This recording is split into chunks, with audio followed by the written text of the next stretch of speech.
Ertiga कारची ट्रकला मागून जोरदार धडक, 4 जणांचा मृत्यू, 1 गंभीर जखमी। कोरपणा तालुक्यात गडचांदूर पोलीस स्टेशन हद्दीतील गडचांदूर भोयगाव मार्गावरील लखमापूर निमणी गावाजवळ भरधाव अर्टिगा कारने उभ्या ट्रकला मागून जोरदार धडक दिली। या अपघातात कारमधील 5 पैकी 4 जणांचा जागीच मृत्यू झाला तर 1 जण गंभीर जखमी झाला आहे। सदर घटना 12 ऑगस्ट रोजी मध्यरात्री अंदाजे 1 ते 2 च्या सुमारास घडली। सर्वजण जिवती तालुक्यातील असल्याचे कळते।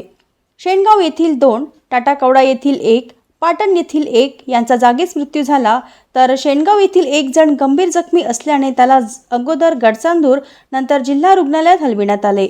घटनेच्या रात्री हे सर्वजण अर्टिगा कार क्रमांक MH04 FR 4681 या कारने चंद्रपूरवरून गडचांदूरकडे येत असताना गडचांदूर पासून अवघ्या 6 ते 7 किलोमीटर अंतरावर असलेल्या लखमापूर बाखर्डी गावाच्या मधात उभ्या ट्रक क्रमांक MH18 N6656 ला मागून जोरदार धडक दिल्याने हा भीषण अपघात झाला।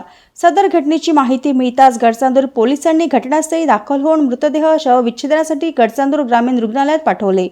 गंभीर जखमी असल्याने एकाला जिल्हा रुग्णालयात हलविण्यात आल्याची माहिती आहे।